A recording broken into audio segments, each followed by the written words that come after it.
Welcome back to Video Breakthrough Academy, Module 8 on monetization.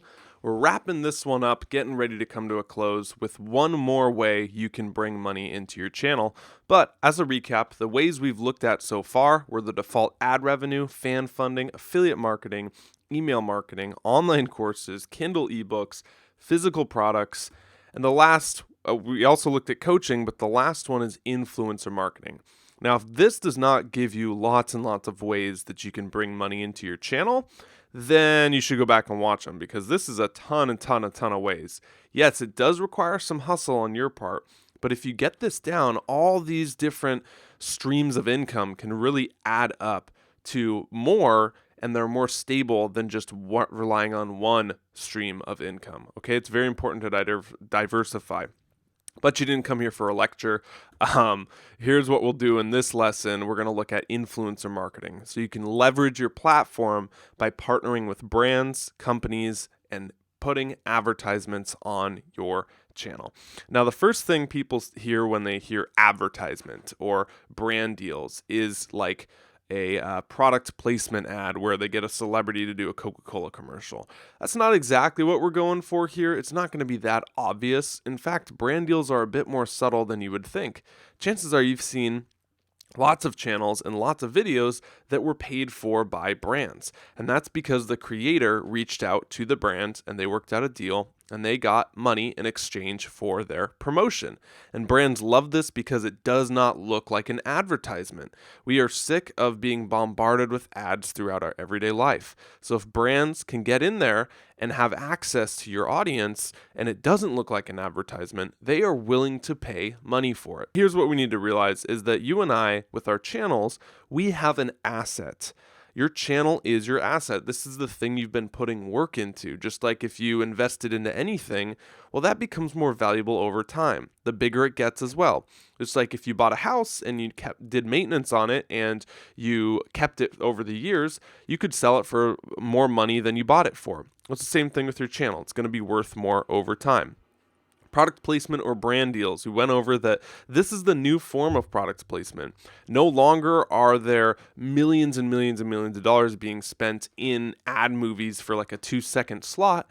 Brands have gotten smarter and it's actually cheaper for them to spread out their brand advertising throughout 1,000 creators for, let's just say, $10,000 than it would be to give that all in one lump sum. And it's more effective because those 1,000 creators who have 10,000 subscribers, let's say, they're more willing to hustle for that and they'll give it a huge positive response. But their audience trusts that person and they've been following them sometimes for a year, 2, 3, 4 years even. So that's a better way to get word of mouth advertising.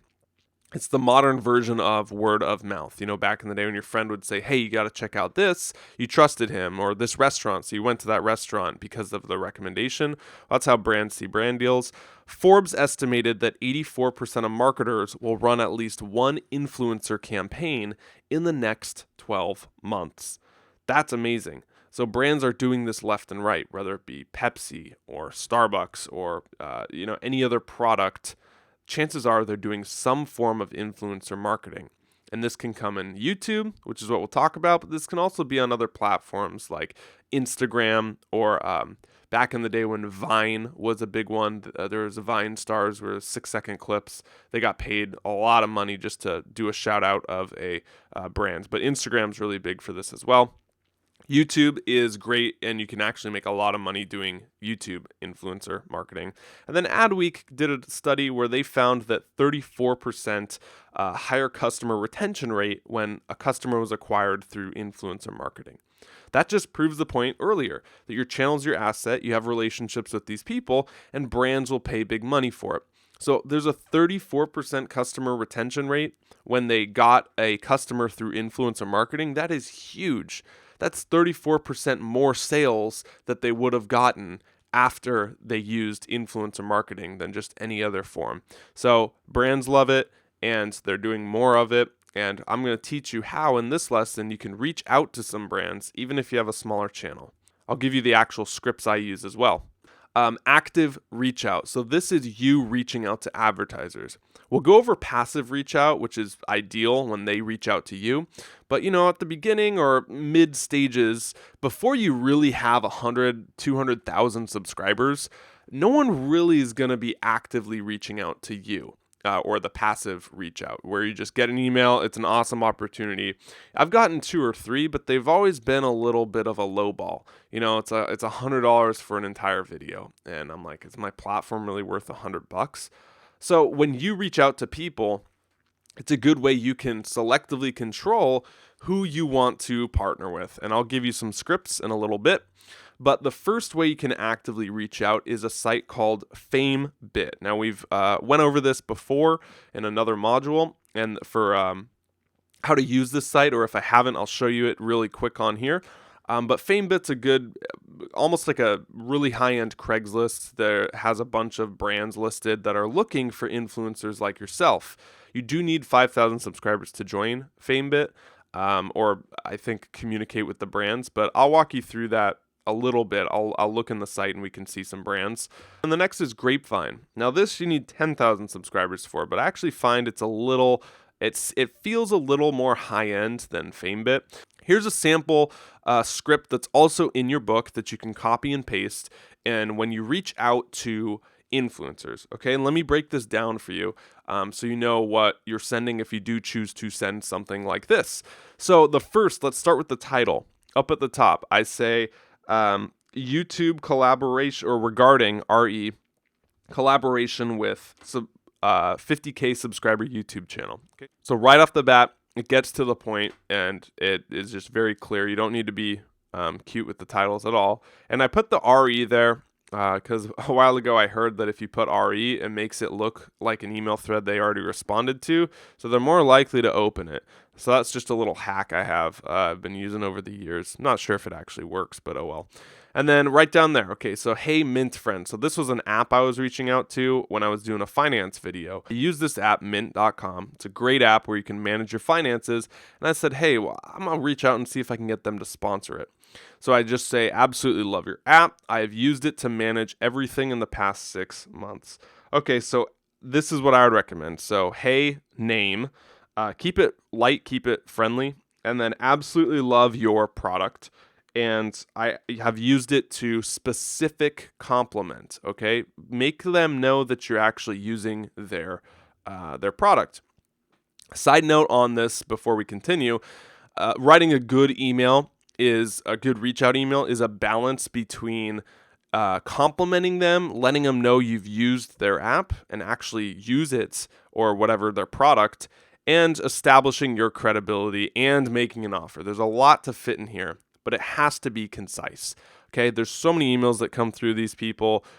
Delete is one of the most used keys probably, or move to trash rather. And so, I would just focus on keeping everything concise. Okay, moving on. So my name is Clark. I run a lifestyle self-improvement brand, so you can put your niche in there. I'm contacting you to see if you would be interested in advertising on my upcoming videos. So just letting them know I am open to longer forms, but you could just say video.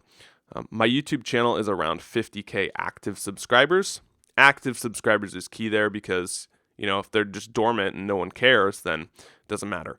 And 350,000 or so views per month. Okay, per month. How many views you're getting per month. Currently growing at 6,000 subscribers every month. Okay, so letting them know that, hey, this is on the uptrend. If you invest now or do a brand deal now, it's going to be good for months to come, and it's only going to get more expensive if you do it later. Kind of is what I was trying to imply. Or the channel's growing and it's successful. Here are a couple videos to get an idea of my content if you're curious. And then I list my best 3 videos that relate to this topic. And these are the 3 videos that had a lot of views and were very relevant to what we were going to promote. Let me know if you're interested or have advertising opportunities. Would love to team up with you. Have an awesome week. And then my signature. But pretty much the gist of it is acknowledge that you've used their app or their product. Establish who you are. Introduce yourself. Talk a little bit about your channel and your work, kind of what's in it for them, right? The with them, what are they going to get exposed to? Link some of your content if you can do it while still being concise, and then just ask if they have any advertising opportunities. I did not hear back from Mint, and that's okay. I've done the same form of email to probably a dozen or so brands, and I've probably heard back from 4 of them. People are just really busy. Jim Rohn has a thing called the law of averages, where the more no's you get, eventually over time, that means more yeses. And so for every brand that you reach out, let's just say you reach out to 10 and you get 1, well, you get 1 person who says yes. Well, what happens if you reach out to 100? You're going to get 10, okay? And so that's just saying, like, the more you reach out to, the better chances you have. And so the beautiful thing too is the more you reach out at, probably the better you'll get at communicating with brands. And so now instead of 1 out of 10, you'll get 2 out of 10 or 3 out of 10. Who knows? So just keep that in mind. If you're getting discouraged and not hearing back, it's normal. Now, passive reach out. What do you do when advertisers reach out to you? Well, this is ideal, right? It's sit back and collect the check. Well, how much do you charge? There's a plugin I like to use called Social Blue Book. We'll look at it after this video. Always ask for an affiliate link. So if you're doing a product deal with someone or you're doing a brand valuation or influencer marketing, get an affiliate link. And now, instead of just making money on the flat cash up front, you can make money on the sales too. So this is a 2-for-1. So some of these monetization strategies cross over, and you're more incentivized to promote the product. Last thing on affiliate links is you do have to disclose them. Okay, there's an FTC, I think, guidelines or recommendations. It's a law where if you're doing a brand deal, you're doing an evaluation, you have to let people know. I think in the description, there's just a disclaimer where you were, this isn't 100% raw honest. Like you had some sort of compensation for your honest opinion. That's fair to say. Or like, you received, you're an affiliate of this product. Okay. You have to disclose that. Otherwise, I've never heard of people getting in trouble. Honestly, like if you're a YouTuber, it doesn't really matter in the grand scheme of things, but just to be sure and keep with best business practices, always disclose it. All right, so here we are on the inside of FameBit. This is the site I was talking about, and this is what it looks like. So here you have tons of people looking for sponsors, and here it says YouTube or YouTube, Twitter, Tumblr, Facebook, so depending on what you registered as. And then you can view sponsorships right here. This is your dashboard. You can also sort by, okay, so I only want YouTube, I only want health and fitness, and I only want the big kahunas, let's say $10,000 plus. Well, there's no sponsorships, no people looking for that. Let's say 5 to 10, okay, nothing there. All right, $2,500. So Thrive Market. I've actually done some business with these guys in the past. They're a great company. They sponsored my podcast for the health, and they're really, really crushing it. So this is something I might be interested in. Okay, so here they basically want grocery hauls, unboxing, weight loss journey, what I eat in a day, full day of eating, so successful video concepts, and this is how you could get it.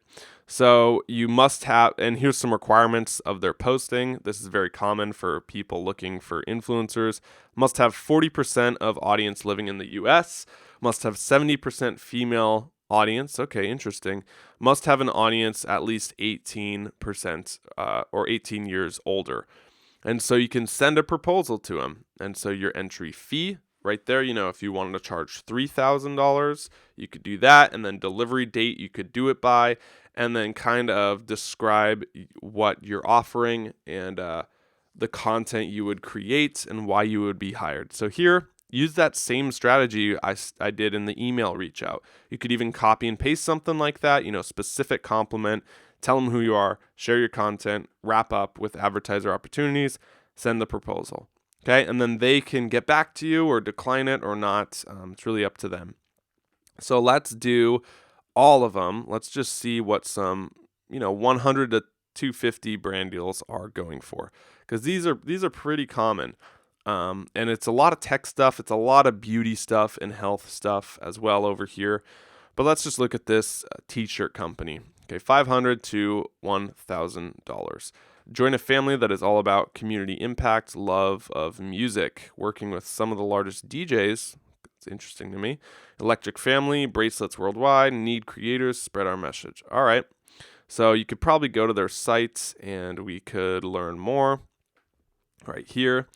Okay, so they're appealing to like millennials at festivals, EDC.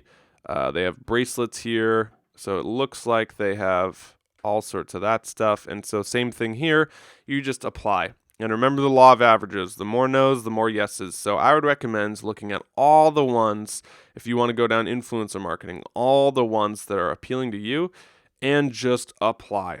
Spend 4 hours one day just applying to brand deals. I want to look at Social Blue Book now. Social Blue Book is the other one we were looking at, and I said I would go over it with you. Here we are on the inside. So that's for a dedicated upload. Direct link, $73 per upload if you were just to put their link in the, somewhere in like a card or a description. And then feed promotion, activity feed promotion. I'm not even sure what that is. But here's a shout out that we were talking about, $270. And so it lists your last 5 videos. This is also helpful to look at your demographics right here. So boom, boom, boom, age. This is, I pretty much, I knew this right here, that a large majority of people who watch my videos are between the ages of 18 and 34, and they're men. So that Thrive sponsorship I would not qualify for. And they're in the United States, which is good because advertisers a lot of them want to advertise in the US. And then I have a B+ engagement. That's pretty good. 7,700 views per video. Now you can manipulate this by deleting some videos that are not performing well. So if I know that 7,700 is an average view per video, well, then I could go back through and any videos that I've done way back in the past, I could take down that didn't have around 1,000 views because they're not really doing anything for you. Okay. And so advertisers take into account your average views per videos when they're deciding what should we give this person because they know, 7,000 views are worth X amount per view. That's how they do it. And so if you want more money out of that, delete videos that aren't performing well, and you can increase your average for that. And it's more reflective of your current content. And so this is a great way you can look at what your brand is worth. Some conclusion and action steps. So register for FameBit or Grapevine that we looked at. Install the Social Blue Book plugin on YouTube. List 5 to 7 companies that would be a natural fit that you could collaborate or promote. Reach out to those companies and send a follow-up email about 1 week later. It's okay to send follow-up emails. People are very busy. There's sometimes messages come into my inbox and I don't see it, and then a follow-up email comes and I'll respond to it and say, hey, sorry, I missed your email. So people need reminders. It's okay to send follow-up emails. I would do no more than 2.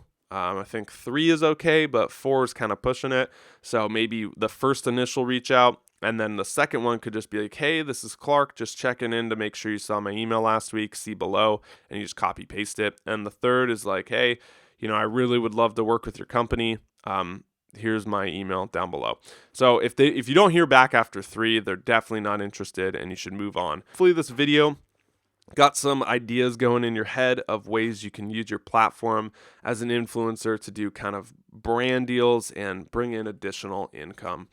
I'll see you in the next lesson. I'm doing a bonus, if this is of interest to you, on my business model, my current business model. This is something I share with all my coaching clients. This is just how I'm making money online on my videos, and hopefully this paints the picture on how it's all these strategies tie in together to where I can make $4,000, $5,000, $6,000 a month, and it's only going up from there. So if you're interested in that, check out the bonus video. If not, you can continue onward to analytics. We're going to look at what the numbers are saying and how to read them to tell if you're actually doing things right or could improve on some other areas. I'll see you then.